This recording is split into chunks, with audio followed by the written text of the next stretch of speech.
Good evening. Welcome to the Town of Auburn Planning Board meeting of Tuesday, March 22nd, 2016. Now called to order at approximately 7:10 p.m. This meeting is being recorded and broadcast by Local Access Programming. Is anyone in the audience tonight recording tonight's meeting? Okay. There being none, please rise and join us in a salute to the flag. I pledge allegiance to the flag to of the United States of America, to the republic for which it stands, one nation, under God, indivisible, with liberty and justice for all. We're going to have to practice that, Ronnie. We need a You ought tempo to have it machine. written down for you. I know it. All right. At this time, I would like to remind the audience, applicants, town administration, and each of the planning board members to please refrain from asking questions in regard to all matters discussed this evening without first being granted consent. The first item on our agenda this evening is the Cellco partnership doing business as Verizon Wireless requesting a special permit. Should come forward. Before you get started, just one advisory statement. Tonight we'll only have the 4 members. So a special permit requires a supermajority, which would be an affirmative vote of all 4 members. So it's really up to the applicant if you wish to proceed. If a member who's missed one meeting is able to use the Mullen Rule to be eligible to vote in future meetings, but they cannot miss more than one. So it's up to you if you wish to proceed. I'm comfortable proceeding forward and having a vote of 4 members if the board is willing to vote. Okay. In which case, take a motion to open the public hearing. Made it. Second. Okay. All those in favor? Aye. All right. If you wouldn't mind introducing yourself and giving a brief presentation about what you think. Yep. My name's Chris Swiniarski. I'm an attorney for Verizon Wireless. Our proposal is actually a pretty simple one that most of the board is familiar with because we were here last month for site plan review. What we are trying to do is improve the performance of our network by adding small antennas on existing utility poles on Route 12, Southbridge Street, right near the mall, essentially north and south of the mall. These antennas are very innocuous. They're designed to look specifically like transformers that are on utility poles. They're the same size. They're 24 inches tall, 15 inches in diameter, so literally, this big. But the whole purpose of these things is to make these facilities look better than they have in the past. This type of installation sort of obviates the need to try to place a new tower or a new rooftop facility in the area. It does a lot better job of allowing us to pinpoint where we need to provide better coverage without creating the large facility I was just describing that may provide coverage in areas where we don't need it. So it's really sort of a scaling down of the network to specifically address areas of dense concentrated need. In the plans that you have, it shows exactly how this will look. These are basically going to be mounted to the side of the existing utility poles. So on the second sheet of each of the set of plans, you have a picture of the existing pole along with an elevation to the left showing the height and location of these additions to the pole. So again, very, very simple, very innocuous. This is something that we're doing all over Massachusetts and that Verizon is doing all over the country right now. It's new. It's been about 4 months now since we started doing this, so it's really the cutting edge of technology. Okay. I think it's pretty straightforward. Do the members of the committee have any? No, I'd say grant it. Okay. Ryan? We asked about, I thought we were gonna get some review or some advice, consultancy back on some of these things. Well, Because right now I'm opposed to it, so I'm just telling you. okay. Are there specific parts you're concerned about? That, the height on the pole, the changing, the microwaves, and that there'll be 2 here, and then there'll be 4, and then there'll be 30 of them, and they'll be all over the place. And the structural on the thing, and I need somebody to interpret it, whether it's in there or not. I mean, there's all these pictures, I mean, they're almost the same. Town have any comment? I'd like to refer to the applicant. He provided an affidavit for from a radio frequency engineer. Could they collaborate? Yeah, in terms of radio frequency emissions, everything we do is obviously in compliance with FCC regulations. I mean, we operate all over the country. This is what we do. This equipment is designed to be in compliance. Much like any radio frequency emitting equipment that you have, if you were to crack open your phone, there's a label inside discussing the FCC compliance. Inside your microwave oven, your clothes phone at home, everything. The regulation of those emissions is actually specifically preempted by federal law, such that it's not within the jurisdiction of the state or any town to evaluate that. And as I discussed before, the reasons for that are pretty common sense. Most towns don't have the resources to do that sort of evaluation. Well, that's why we asked for a peer review.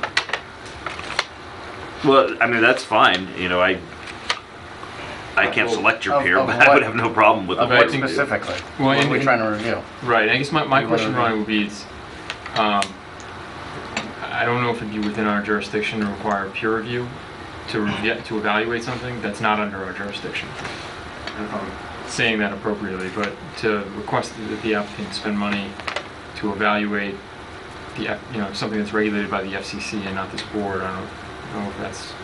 Yeah, I gotta believe most people in the town would rather see these go up than towers. Well, that's the idea. I mean, we're sensitive to that, doing this all over the country. We know that. I think Verizon would rather do things like this than large towers that take 6 to 8 months to permit and cost a lot of money. So the idea was to do something that works for everybody. The demand for the service is huge. I mean, I would doubt anyone at this table doesn't have a mobile phone. Well, you sell the service with the provision that whatever towers you have is gonna work, and now you're saying they don't, so you are overselling or doing whatever, and now you wanna put these up all over the place. I don't think I'm that's just the being case. real. But that's not the case. Wait to be addressed. The Bring it through. the demand for the service has increased. 5 years ago, nobody had any idea that everyone would have essentially what is a strong computer in their pocket that's mobile.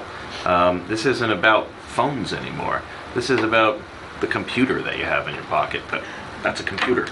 That's not a phone.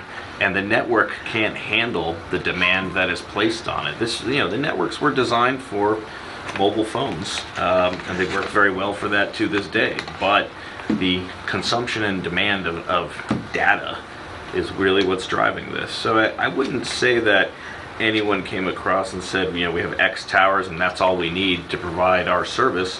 The demand by the residents of Auburn and everywhere else is what changes the service that we provide.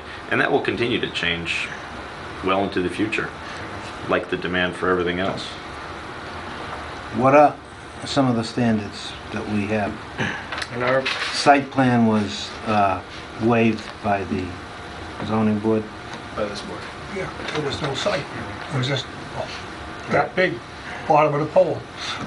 Right, so through the chair, the purpose of our personal wireless service facility bylaw under section 9311 is to encourage providers to co-locate their facilities on single structures, similar to what we're seeing now. We're not creating a new structure. Right.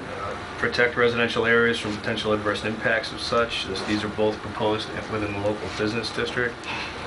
And third is to protect public safety, avoid potential damage to adjacent properties from facility failure through engineering and careful siting of facilities. Right, so these are 22 pounds. They don't pose a risk of making the utility poles fall over. And before we get permission from the utility, there is an evaluation that's performed. Just like they do with any location. Typically, the location from utilities is not done at the planning board level. It's usually done with your board of selectmen. There would be a petition for a grant of location. It's very much the same thing. In terms of structural, it's just not an issue. I mean, these things are 22 pounds. It's not going to knock a telephone pole over.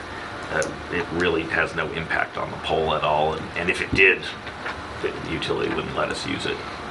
Yeah. So we resolved the structural concern, the FCC concern. Was there a different component? Ron? Most of the use now is not telephone calls, most of it's data. I mean, Yeah. I use 4 gigabytes of data a month. I pick up my schedule with it, I contact my clients, I do everything on it. Very few telephone calls though again. Yeah. I think something we think in the back of our head too is if we ever do anything in that Drury Square area, more bandwidth is better. It's not in a residential area if you're gonna attract more businesses and things. I don't have Verizon, but, you know, I think this is a great way to. And everyone else will be Then, doing this in the, you'll Yeah, see these exactly. coming from So everyone it's else not in the next it's not year a or two. selfish thing, but I just look at the area. It's one area we do want to develop and push more business down there. So I just think any more wireless bandwidth of any provider in this area, I think is a benefit long term to whatever we can decide down there. You're eliminating dead spots, you know? Yeah. I mean- Ron? I'm opposed. Have Yeah. If you want to wait till 2 meetings and wait, continue it and take the vote then it might be different for me, but if not, if I vote tonight, I'll be opposed. Right. Is there some concerns you could give to the board and the applicant to help them Still. understand why you're opposed? Just in general. Structural, the microwave, the location on the pole, they're gonna be all over. There's 2, but then they'll be all over. That's a fear Well, that I everything, have. I didn't know they were there to circumvent towers. So, is this only? I mean, that's my feeling. This application's only for 2, they have to come back. right, I mean, any subsequent one would be coming back. We've talked about microwave emissions. The phone in your pocket is literally giving off exponentially more emissions than actually the antenna. This is just an antenna. You know, as far as replacing the towers, or replacing the need for new towers, is my assumption that's a good thing. You know, if there's a preference for towers, that's a personal choice. I have to think, in doing this all over New England, most people would prefer this over a tower. This is what your bylaw prefers. I mean, like every other bylaw. The main concern about these facilities always is the aesthetic impact. That's the impact that we have. We know it. That's what I do for a living. This tries to negate that impact as much as possible, and the truth is, I think it eliminates it completely. This looks like a transformer. You would not notice this if you didn't know to look for it. You don't notice the transformers. When I first started doing this, I think I may have mentioned to the board last time, I looked at the telephone pole at the top of my driveway. It's got a much bigger box and a much bigger transformer on it. I never even noticed that when I bought the house, when I moved there. I never noticed it until I looked for it. This really blends into the landscape. It looks like it belongs, just like the electricity lines that exist. And that was the goal. Anybody else have any comments? Yeah. I do. 4 other things that have been provided by the applicant in conformance with the bylaw. Description of the facility as technical, economic, and reasons for the proposed location is described here today. Confirmation that the facility complies with applicable federal and state standards, provide that. Description of the capacity of the facility, including the number and types of panels, antennas, we've done that, or that's been done in the application. And then, if applicable, a written statement that the proposed facilities comply with or is exempt from regulations administered by FCC, MDPH, etc.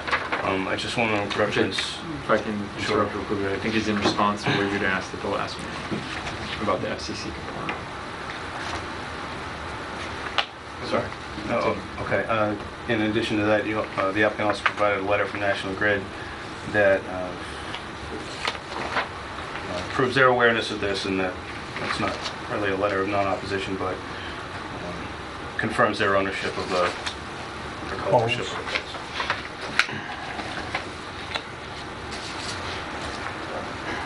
Sure. Personally, I think he's addressed all the comments that we had brought up at the site plan approval hearing.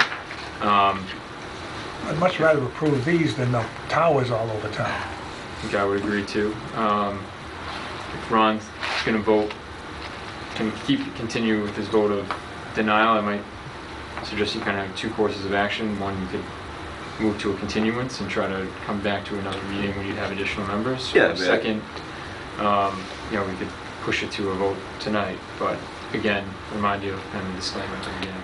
Right, I mean, being pragmatic, obviously, nobody wants to push for a denial and then subsequent litigation. I think in the end, if we have to litigate a denial, I lose time and the town loses money. I don't think either of us is interested in that. I think we Um, Well, I'd move that we, if the applicant agrees,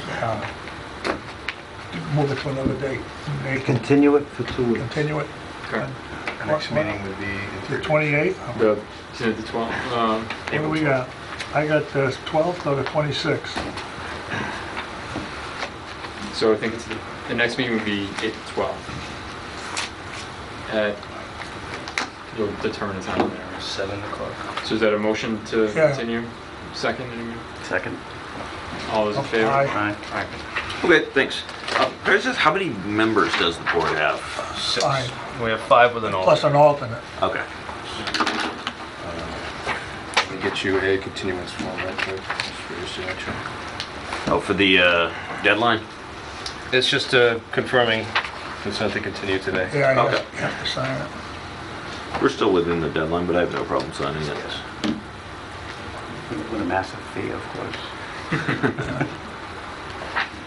Make sure I have one.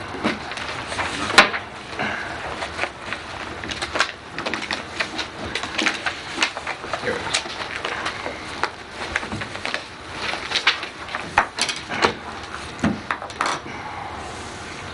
Oh, my phone just went dead. Verizon must have cut it off. Yeah, it's retribution. So while you're doing that, Matt, just like the hearing for Marie T. Baker requesting a special permit has been continued as well to 4/12/2016, as has the hearing for Jimmy George's trustee requesting a special permit, also to 4/12/2016. Thank you. So the next item on the agenda would be board discussion, which I think Matt's going to run through quickly once he's... Sure. Recommend votes to accept continuances for each of the special permit. Sure. You get a vote. Do you need it individually, or can we do it as a group? Have a good night. Take care. 7 o'clock on next meeting, April 2nd, April 12th, Chris. April, Okay. That's what I wrote. I think it's 7 o'clock. Got it. Very good. So would someone make a motion to continue the hearing for Marie T. Baker? I'd make that motion. Second. All those in favor? Aye. I'd make the next motion. Jimmy George's trustee, Second? continued. Second. All those in favor? Aye. Aye. All right, so turn it over to Matt for board discussion. Sure. Through the chair, I think a lot of the discussion items we're intending to have 5 members here, and it's more of an update since Ms. Steinhuber was absent at our last meeting, but just for the public forum, I guess. So the next zoning bylaw review committee meeting is April 19th. Members of the public encouraged to attend if they'd like to provide feedback. Master Plan Committee, next meeting is April 5th. And regarding the Drury Square Village District draft bylaw, recently the town was awarded a grant from the state for an amount of $10,000 to work on designing the Drury Square Village District to establish stakeholder meetings, encourage feedback, in addition to the work that CMRPC is doing with us on the draft bylaw. So we now will have the ability to hire a consultant to work on some of the more intricate details of the square, just to update everybody. And the low impact development grant, I can provide more information on that at the next meeting. That was the intent, was to brief everyone on that as we proceed. So if anyone has questions, we'll be happy to answer them. Okay. Signatures for Central One Federal Credit Union. I think Matt had one addition he wanted the board to consider. Yes. So one item we did not consider as a condition for the special permit for the Central One Credit Union regarding the drive-up ATM. I added the condition that the special permit is issued to the applicant and is non-transferable, simply because in my opinion, it seems sensible to keep it to the applicant, because if they ever choose to sell the property to a restaurant, for example, the special permit would stay with the land and they would have a drive-through restaurant attached to the building. The drive-through accessory use isn't specific to ATMs, it's just drive-through. So if the board so chooses that they would like to keep it with the land, then any future tenant would have a drive-through. Well, we'll move it. So I elected to add it so it's, So we should be cognizant of that the next Yeah. time when we do Yeah. a drive-through, one. that it should be right, privy to an ATM or something. right, so I just put the recommendation that this is with the applicant and non-transferable. So is there any discussion on that? No, let's put that in. I So don't we know, wanna I don't make a remember what we motion. did with the bank over there. Yeah, I don't know. That We was need it. a motion to accept as amended, is that right? Yep. Make a motion, we accept that as amended. Second. All those in favor? Aye. Signatures. Oh, I should have started.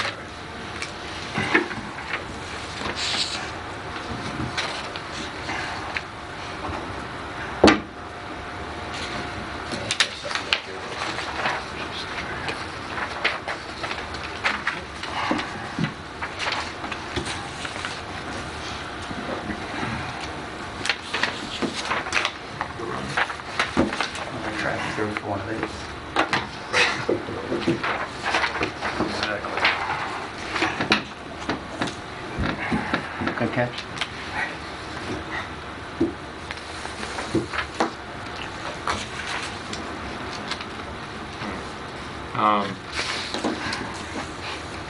While you guys are signing, I might suggest we hold off on the minutes until we have more members.